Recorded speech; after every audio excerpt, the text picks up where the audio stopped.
Բարև ձեզ ժողովուրդ։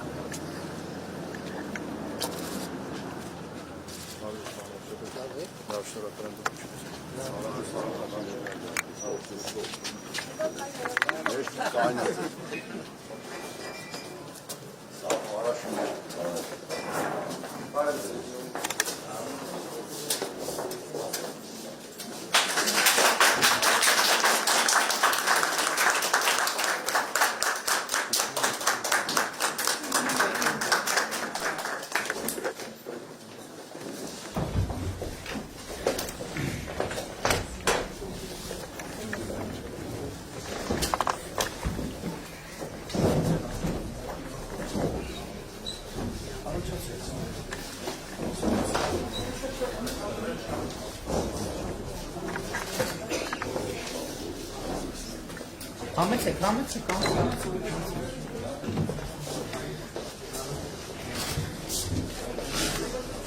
Հարգելի ներկաներ, մեր այսօրվա առաջին հանդիպումը Նորբ Մարաշի քաղաքացիական պայմանագիր կուսակցության Նորբ Մարաշի նախընտրական շտաբում է եւ ես այստեղ էլ ուզում եմ մեր բոլոր ակտիվիստներին, համախոհներին շնորհակալություն հայտնել, որ այս դժվար ժամանակահատվածում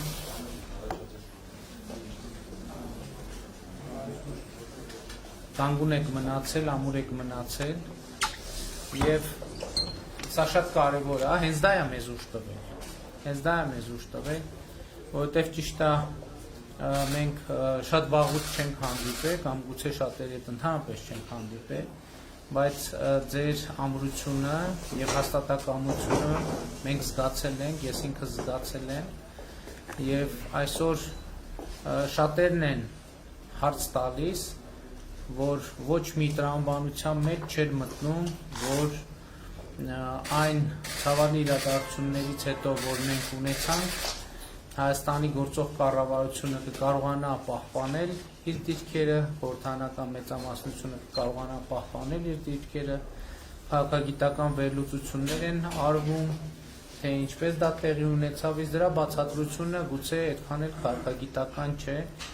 ըստ էության իմ համոզմունքն այն է, որ դրա համար վճռական գործոն է դարձել այն էմոցիոնալ եւ հոգեվոր կապը, որ գոյություն ունի քաղաքացիների եւ կառավարության միջեւ եւ իսկապես սրա մեջ ոչ մի չափազանցություն չկա։ Եվ կրկին ուզում եմ շնորհակալություն հայտնել ձեզ այդ հաստատակամության համար եւ ելի ուզում եմ ասել, որ ուզում եմ հավատալ, որ այդ հաստատակամության պատճառը հենց այդ էմոցիոնալ կապն է եղել, որովհետեւ դուք եթե շատ բաներ չեք իմացել փաստացի, բայց առնվազն զգացել եք եւ այդ ձեր զգացողությանը վստահել եք եւ համոզված եղեք, որ չի խաբել ձեր զգացողությունը ձեզ։ Ես երեք շատ խոսեցի անցյալից, ուզում եմ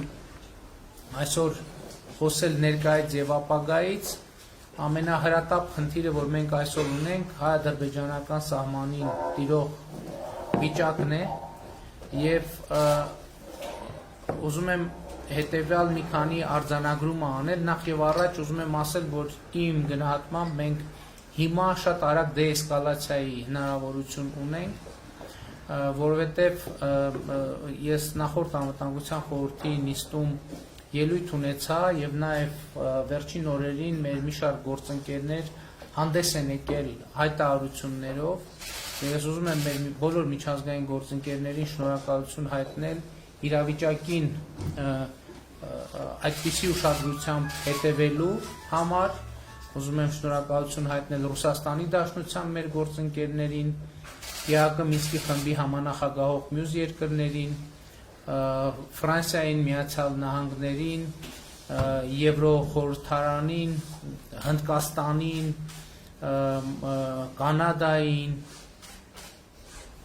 մյուս երկրներին, որոնք արձագանքել են, բայց ուզում եմ մեր բոլորի ուշադրությունը հրավիրել ԵԱՀԿ Մինսկի խմբի համանախագահների 3 տարածած հայտարարությանը, այդ տարածությունը ուզում եմ ասել, որ ողջունում եմ այդ հայտարարությունը եւ այնտեղ ներկայացված քայլերի տրամաբանությունը սկզբունքորեն ըստ էության ընդունելի է մեզ համար ինչու՞մ է այդ քայլերի տրամաբանությունը ԵԱԿ Մինսկի խմբի համանախագահները հիշեցնեմ, որ համանախագահող երկրներ են Ռուսաստանը, Ֆրանսիան, Միացյալ Նահանգները կոչ են արել, որ անհետաձգելի քայլեր ձեռնարկվեն սահմանային լարվածությունը նվազեցնելու համար եւ ըստ էության առաջարկվել է, որ կողմերը իրենց զորքերը հետ քաշեն եւ այս համատեքստում է արված հայտարարությունը անհետաձգելի քայլերի մասին մենք ուզում եմ ասել եւ շարունակությունը կարեւոր եւ ԵԱԿ Մինսկի խմբի համանախագահության աջակցությամբ իրականացնել սահմանային կետերի ճշգրտման աշխատանք, դեմարկացիա, դելիմիտացիա։ Ես ուզում եմ ասել, որ հավաստել, որ Հայաստանի կառավարությունը հաստատակամ է գնալ այդ ճանապարհով եւ մենք պատրաստ ենք ցանկացած պահի սկսել ինչպես նշել էի զորքերի հետ քաշման գործընթացը եւ սպասում ենք, որ ԵԱԿ Մինսկի խմբի համանախագահները համապատասխան պայմանավորվածություն ձեռք բերեն Ադրբեջանի հետ, որպեսզի մենք միաժամանակ սկսենք զորքերի հետ քաշումը, խոսքը մասնավորապես Սոտ Խոզնավար հատվածի մասին է, որտեղ արդեն մայիսի 12-ից մենք ունենք որոշակի լարվածություն եւ իհարկե մենք պատրաստ ենք ԵԱՀԿ Մինսկի խմբի համանախագահության հովանու ներքո սկսել հենց այդ հատվածից սահմանային կետերի ճշգրտման աշխատանքները եւ իհարկե պատրաստ ենք համանախագահության շրջանակներում լիարժեք վերականգնել բանակցային գործընթացը, սա իհարկե տարանջատված է սահմանների դեմարկացիայի թեմայից, բանակցային գործընթացը Ղարաբաղի հարցը կարգավորելու նպատակով։ Ընդհանուր առմամբ Մինսկի խմբի համանախագահների հայտարարության մեջ անդրադարձ կար նաև գերիների խնդրին եւ ասում էր, որ կոչ էր արվում, որ գերիները վերադարձվեն, մենք այդ կետը նույնպես ողջունում ենք եւ ըստ էության ելի ասեմ, որ մենք պատրաստ ենք ցանկացած պահի սկսել զորքերի հետ քաշումը եւ մենք սպասում ենք դրա համար ԵԱԿ Մինսկի խմբի համանախագահների ազդանշանին, որ համաձայնությունը պայմանավորվածությունը ձեռք է բերված Ադրբեջանի իշխանությունների հետ եւ գործընթացը սկսենք եւ դեսկալացիան կարծում եմ այո կարելի է հենց այսօրվանից սկսել համենայն դեպս մենք պատրաստ ենք եւ նաեւ ուզում եմ ասել որ հաշվի առնելով դուք գիտեք որ պաշտպանության նախարարությունը մեր մի քանի անգամ հայտարարություններ էր տարածել որ եթե ողջամիտ ժամկետներում դուրս բերումը տեղի չունենա պաշտպանության նախարարությունը մեր զինված ուժերը պատրաստ են նաեւ համապատասխան օպերացիա իրականացնել մեր տարածքի պաշտպանության առումով ես կարող եմ ասել որ քանի որ ԵԱԿ Մինսկի խմբի համանախագահող երկրները առաջարկել են սկզբում հրաժարվել ուժի կիրառման կամ ուժի կիրառման սպառնալիքից այս խնդրի լուծման համատեքստում եւ քանի որ այդ մոտեցումը համահունչ է առաջարկող ճանապարհային քարտեզը մեր պատկերացումներից ես ուզում եմ ասել որ ամբողջությամբ ընդունում ենք ԵԱԿ Մինսկի խմբի համանախագահության առաջարկները որոնք ձևակերպված են 3 տարածված հայտարարությամբ եւ ելի ուզում եմ ասել որ մենք այդ տրամաբանությամբ էսկալացիան չբարձրացնելու եւ ընդհակառակը նվազեցնելու տրամաբանությամբ սպասում ենք այդ ազդակին եւ որ պահին այդ ազդակը կա պայմանավորվածությունը արձանագրվի մենք այդ միջոցառումները կձեռնարկենք հիշեցնեմ որ խոսքը հետեւյալի մասին էր որ երկու կողմերը ընդհանրապես զինված ուժերը ետ են քաշում սահմանային այդ հատվածից խոսքը Սոտ Խոզնավար հատվածի մասին է եւ միջազգային հովանու ներքո այնտեղ տեղակայվում են միջազգային ներկայացուցիչներ դրանք կարող են լինել ռուս խաղաղապահներ դրանք կարող են լինել ԵԱԿ Մինսկի խմբի համանախագահության դիտորդներ դրանք կարող են լինել եւ ռուս խաղաղապահներ եւ ԵԱԿ Մինսկի խմբի համանախագահության դիտորդներ դա արդեն խորհրդակցության եւ որոշելու հարց է մեզ համար տարբերակները բոլոր տարբերակները ընդունելի են գլխավոր արձանագրումն այն է, որ մենք այո գնում ենք այդ ճանապարհով եւ գնում ենք դեսկալացիայի եւ հարցը այդ բանակցությունների միջոցով սահմանային կետերի ճշգրտման միջոցով լուծելու ուղղությամբ այսքանը ընթացիկ իրավիճակի մասին եւ ինչ վերաբերվում է ապագային սիրելի ներկաներ ես ուզում եմ ասել որ իհարկե այս համատեքստում շատ կարևոր է արձանագրել որ տարածաշրջանի խաղաղությունը եւ երկարատև խաղաղությունը եւ կայունությունը շատ կարևոր է մեր բոլորիս համար եւ ըստ էության եթե հիմա մենք կարողանանք Մինսկի խմբի համանախագահների 3 առաջ քաշած առաջարկներով առաջ գնալ, սա ըստ էության կնշանակի, որ մենք երկարաժամկետ բանաձև ենք գործարկում սահմանային հարցերի ճշգրտման ուղղությամբ եւ մենք սկսում ենք այդ գործընթացը Ղարաբաղի ես ուզում եմ շատ կարեւոր է ընդգծել եւ այդ ընդգծումը նաեւ կա մեր միջազգային գործընկերների հետ Ղարաբաղի հարցի կարգավորումը բովանդակային առումով չի առնչվում սահմանների ճշգրտման հետ եւ մենք մյուս կողմից ինչպես արդեն ասացի պատրաստ ենք լիարժեք ներգրավել բանակցային գործընթացում Ղարաբաղի հարցը կարգավորելու համար եւ ահա այս երկու գործողությունները երբ որ համանախագահության շրջանակներում բանակցությունները լիարժեք վերականգնվում են եւ սահմանների ճշգրտման հետ կապված Մինսկի խմբի համանախագահության առաջարկող բանաձևը գործարկվում է դա ստեյության դառնում է շատ կարևոր մի քայլ մեր ապագայի վերաբերյալ մեր պատկերացումների իրականացման համար այդ պատկերացումների մեջ անկյունակարային եւ կարևոր նշանակություն ունի որպես նպատակ մենք ձևակերպում ենք Հայաստանի համար խաղաղ զարգացման դարաշրջան բացելու հնարավորություն որովհետեւ մեզ պետք է իսկապես դարաշրջան որտեղ հայ ժողովուրդը Հայաստանում Արցախում կարողանա հնարավորություն ունենա խաղաղ զարգացման իր գործերով զբաղվել որտեղից ենք մենք այսինքն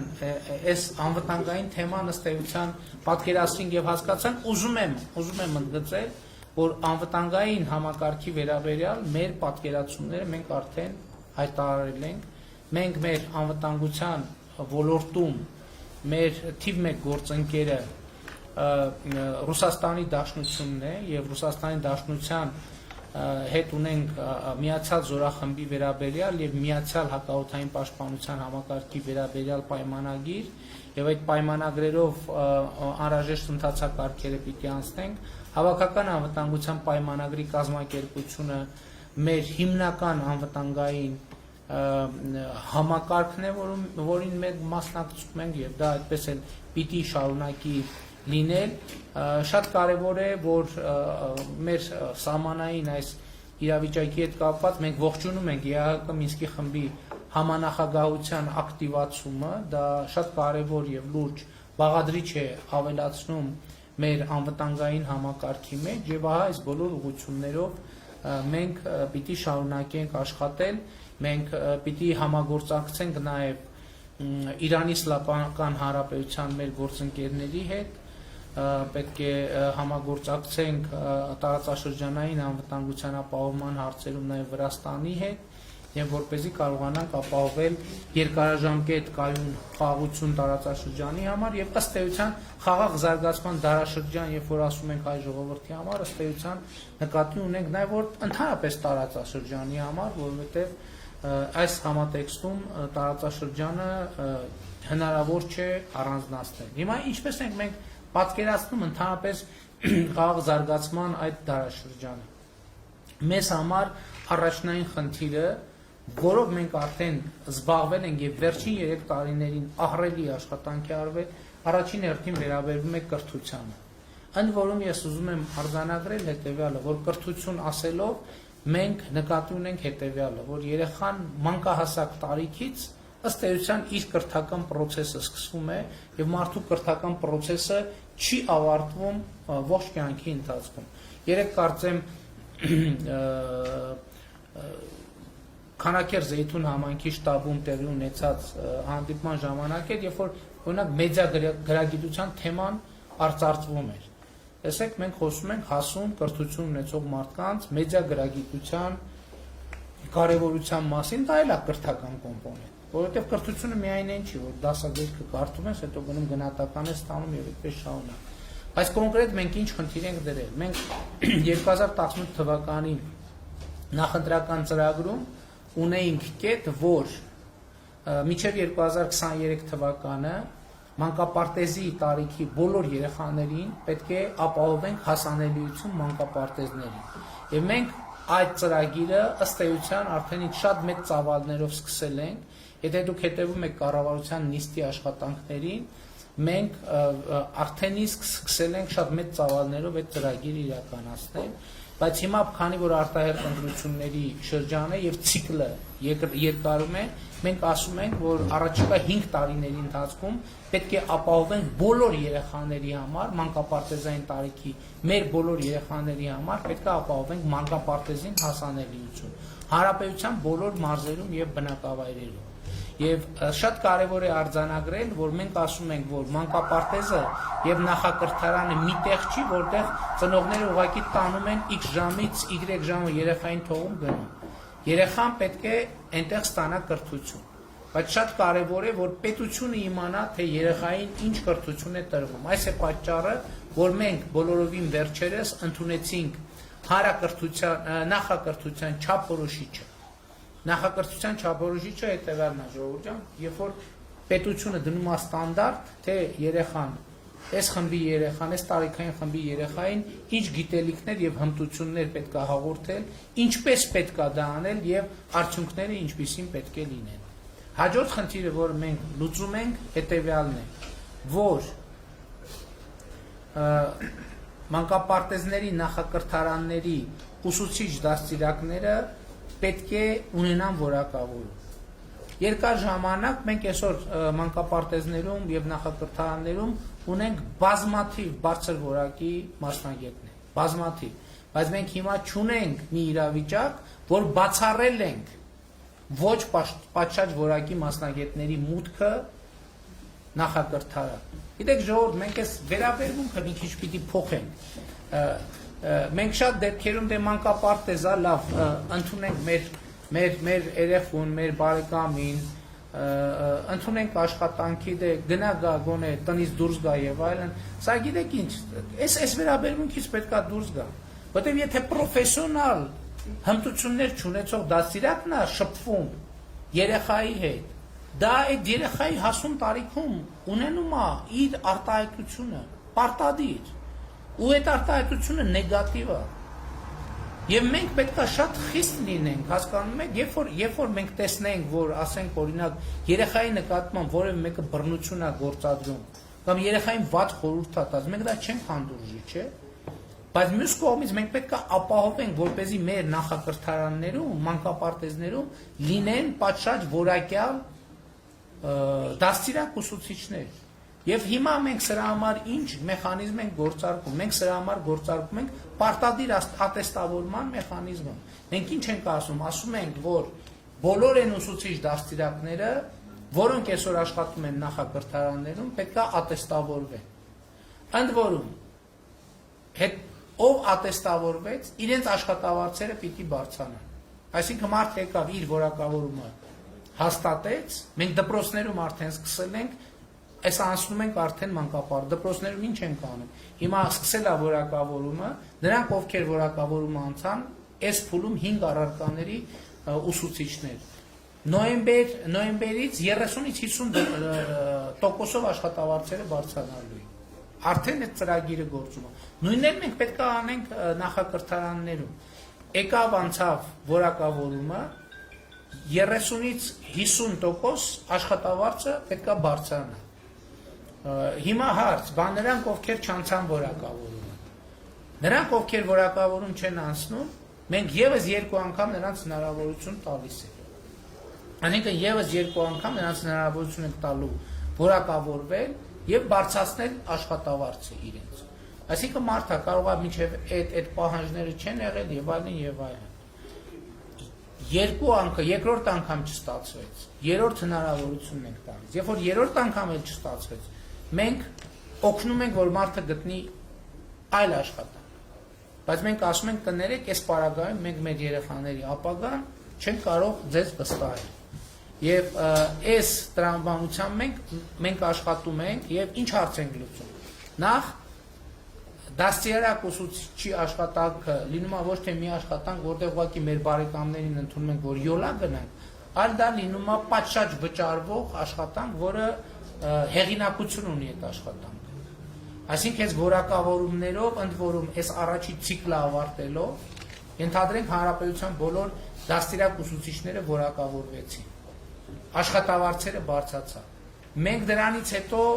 նոր գրադացիաներ ենք ավելացնում։ Այս դեպքում մենք դնում ենք մինիմում նշաձողը,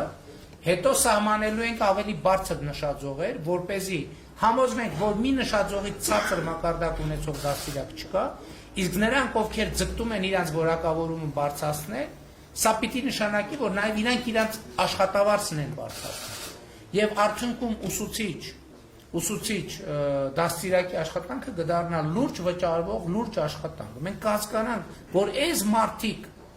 այսինքն իրանք էլ կհասկանան, պետական սերտիֆիկատ կունենան, որ այս մարդիկ մեր ապագայի ճարտարապետներն են։ Իրանք, որ ամեն օր մտնում են նախակրթարան կամ մանկապարտեզ, իրանք դառնում են մեր ապագայի ճարտարապետները։ Այս բովանդակային մասն է, որը շատ կարևոր է։ Զուգահեռ ինչ ենք անում։ Մենք սկսում ենք մանկապարտեզների, նախակրթարանների զանգվածային կառուցման գործընթաց ամբողջ հանրապետությունում։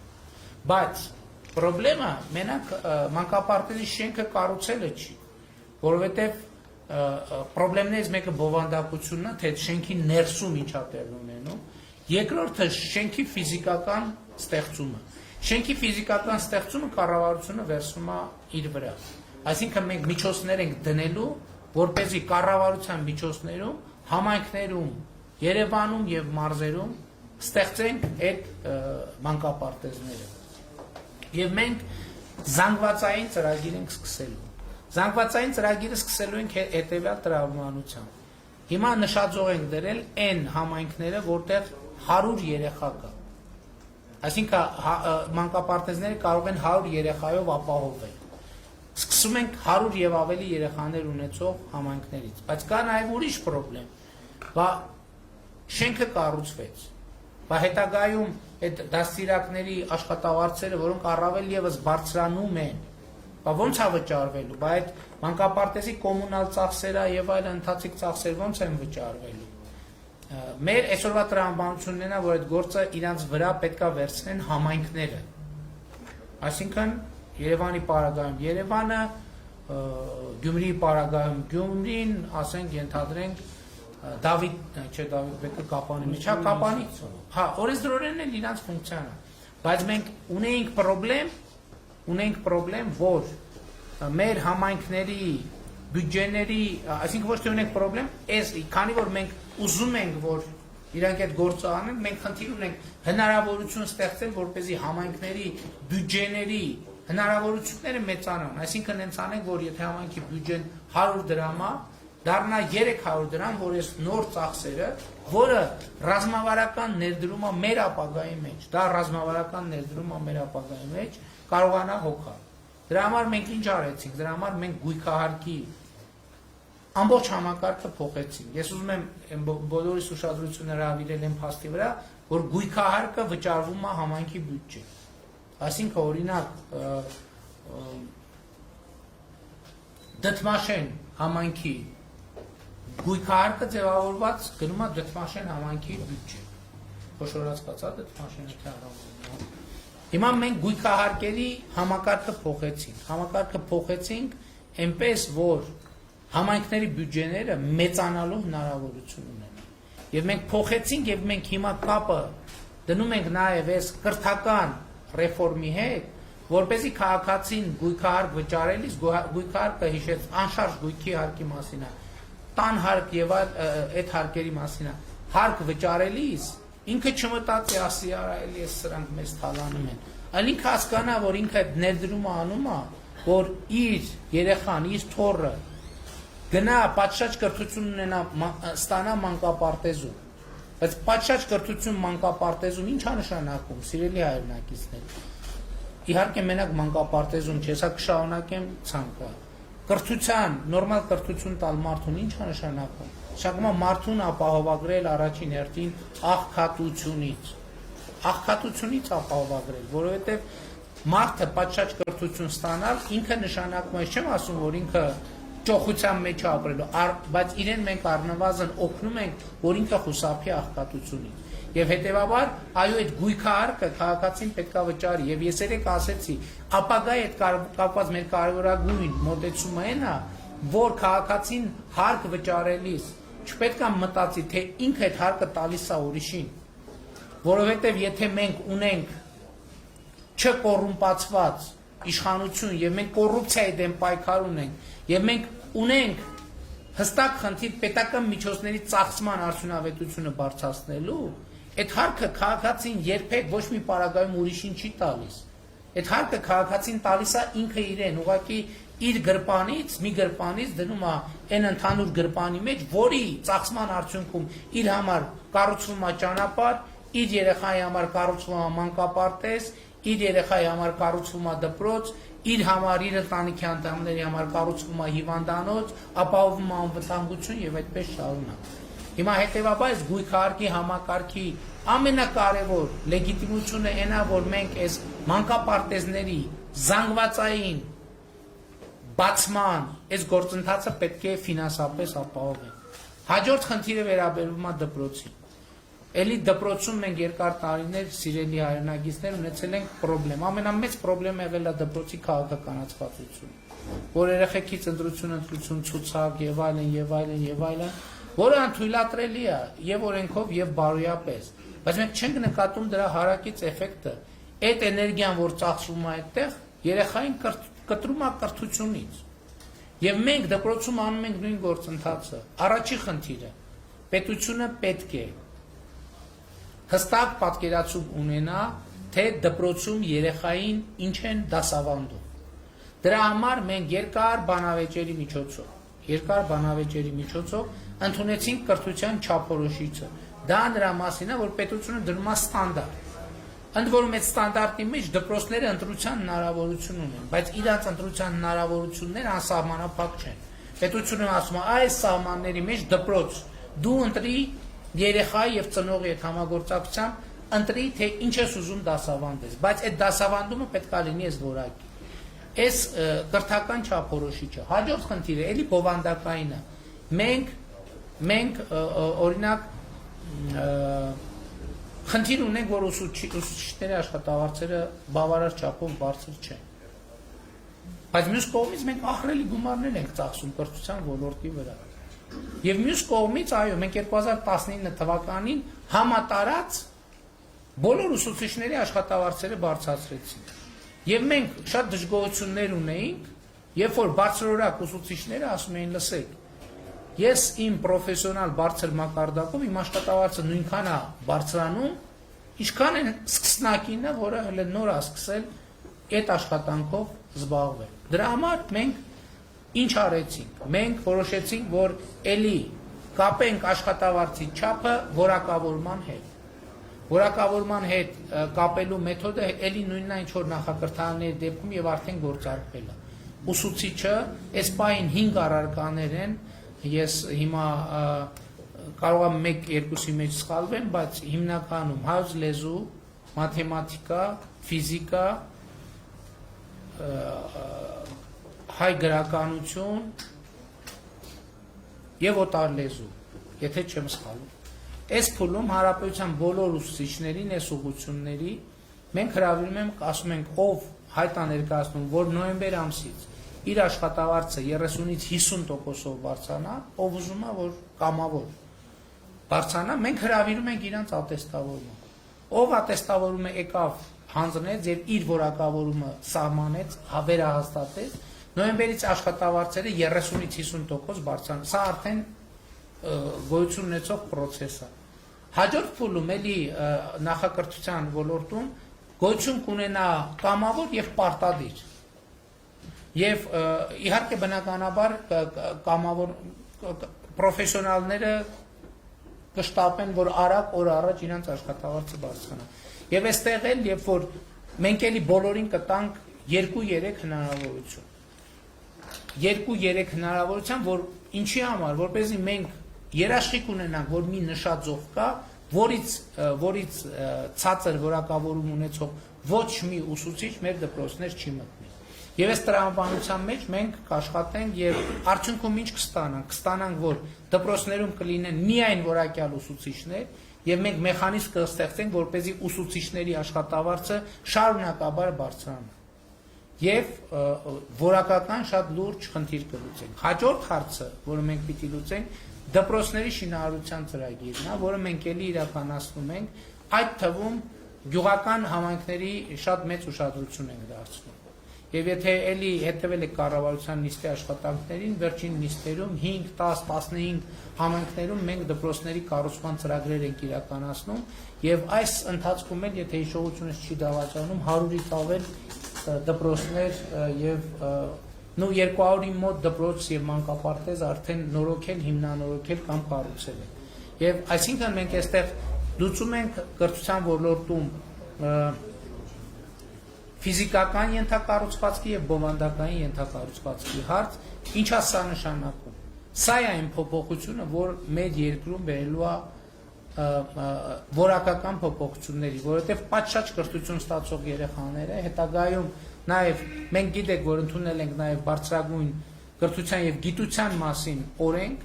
որտեղ էական փոփոխություններ են իրականացնում նաև բուհական համակարգում եւ այդտեղ էլ խնդիրը դրվում է բովանդակության վրա, որ պետքա բովանդակությունը լինի կարևորը բուհերում,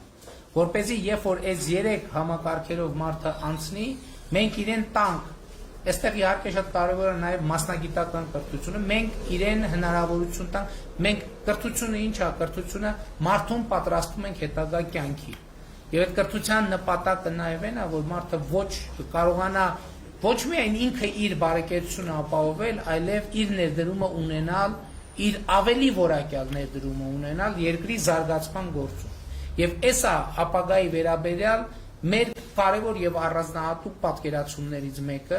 իհարկե գիտության բարձրագույն կրթության եւ գիտության մասին օրենքը նույնպես շատ կարևոր է այս երկու օղակը։ Ես ասեմ, որ նախ մենք հիմա արդեն իսկ մեխանիզմը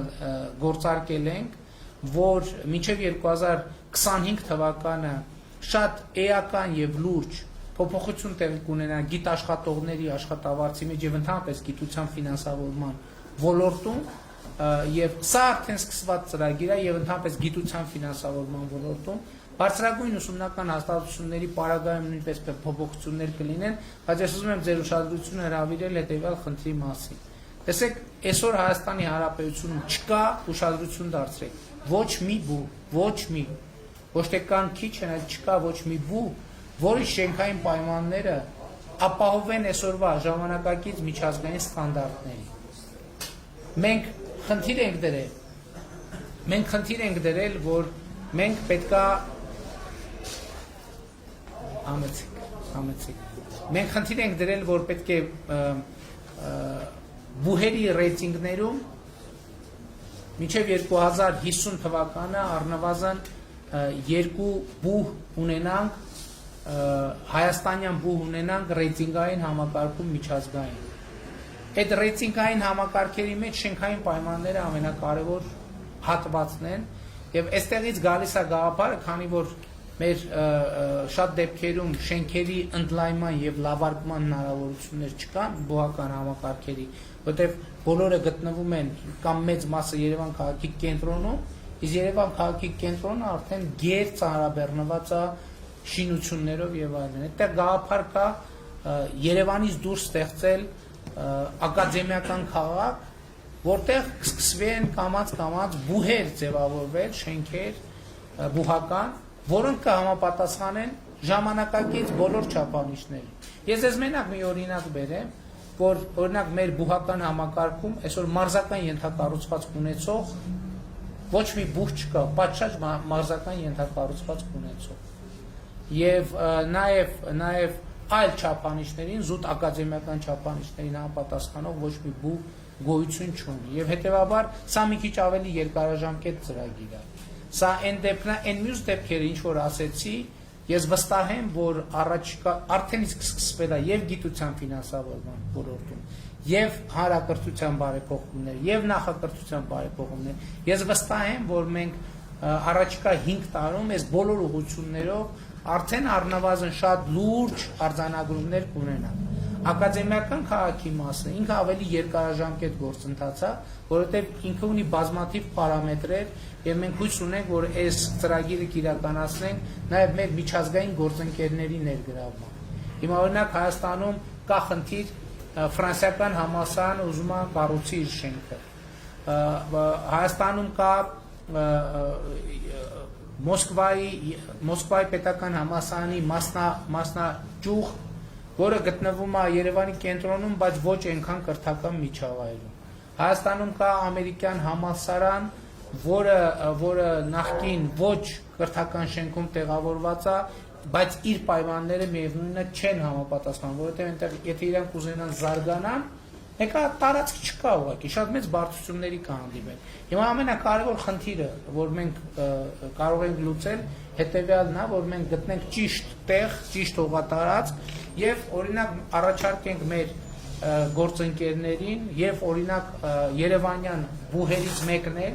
որը կորոշենք, որը բուհի համար ընդունելի կլինի, ասենք այս 4 սուբյեկտները տեղափոխվեն եւ այնտեղ սկսեն շինարարություն բուհերի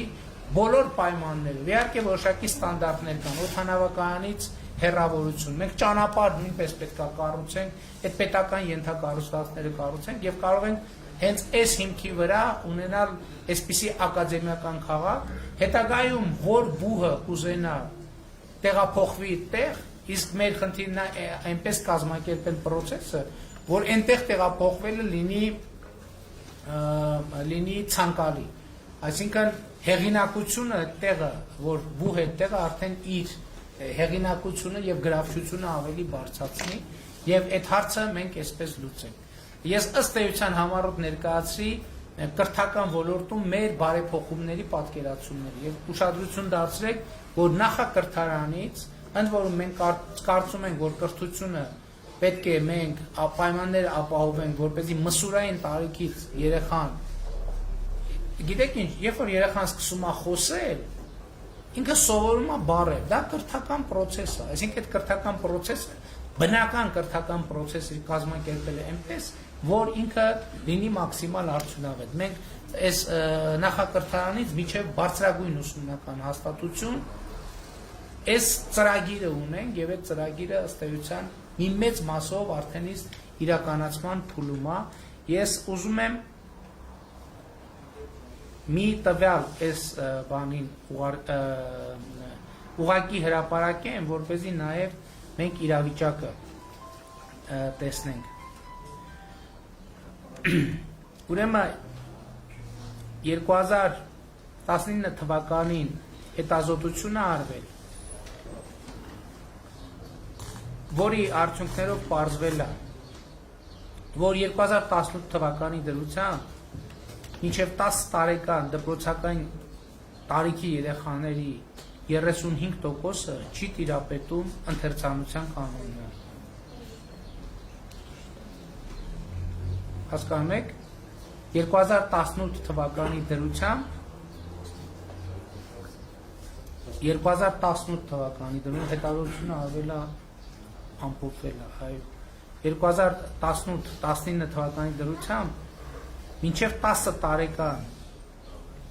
երեխաների 35%-ը չի տիրապետում ընթերցանության, այսինքն կարդալ չգիտի։ 100 երեխայից 35-ը կարդալ չգիտի։ Սա այն պայմաններում, երբ որ կրթությունը ըստ հռչակվածի Հայաստանի Հանրապետությունում պարտադիր է եւ անվճար։ Մենք պատկերացնում ենք, այս 35% երեխաների ապագան շատ մեծ վտանգի տակ է, շատ մեծ։ Ընդ որում, այս երեխաների ապագան վտանգված լինելով, բոլորիս ապագան է վտանգվում, որովհետև մեծ հավանականություն կա, որ այս երեխաների մի մասը ցավալի է, բայց գրագիտության պատշաճ մակարդակ չունենալով կգնա հանցավոր ճանապարհով եւ ոչ մեկ չգիտի, թե այս երեխաներից որևէ մեկը այդ հանգամանքի բերումով ում տուն կմտնի, ում նկատմամբ հանցագործություն կանի, որ ընտանիքը տուժող կդառնա այդ հանցագործության հետևանքով, այդ հանցագործության հետևանքով զոհեր կլինեն, թե չեն լինի։ Եվ հետո այն ժամանակ մենք չենք հասկանա, որ այն ինչ որ տեղի է ունենում հիմա, հետևանքն է նրա, որ մենք անկախության 28-րդ տարում մեր 10 տարեկան երեխաների 35%-ը կարդալ չգիտի։ Իսկ եթե 10 տարեկան երեխան կարդալ չգիտի, դժվար է հավատալ, որ հետագա տարիներին մենք նրա կրթությունը կկարողանանք այնպես կազմակերպել, որ ինքը վերադարձնի իր կորցրած։ Եվ այս է պատճառը, որ մենք հիմա այս հանդիպմանը Նոր Մարաշ համայնքում ինչու եմ ես եկել հիմա հիմնականում խոսեցի կրթության մասին։ Վերջում ես բացատրեցի դա, որովհետև այսօր ինչպես ենք մենք մեր երեխաների կրթությունը կազմակերպում, կախված է մեր բոլորիս նաև անվտանգությունը եւ բարեկեցությունը։ Կախված է, թե մենք ինչ միջավայրում ենք ապրել։ Եվ մենք այո այսօր վճռական ենք այս ծրագիրը իրականացնելու համար եւ մենք հույս ունենք, որ հունիսի 20-ին Հայաստանի Հանրապետության քաղաքացիները այդ մանդատը կտան մեզ այս ծրագիրը իրականացնելու։ Ես այստեղ խոսեցի միայն կրթությունից, իհարկե իմ խոսքը ուղիղ եթերում հեռարձակվում է եւ բնականաբար այս ասելիքը վերաբերվում է նաեւ այլ լսարաններին։ Ես հիմա իմ հաջորդ կանգառում մեկ այլ թեմայից կխոսամ, որի հասցեատերը իհարկե նաեւ դուք եք։ Շնորհակալ եմ շատ, լավ եղեք մինչեւ հանդիպում։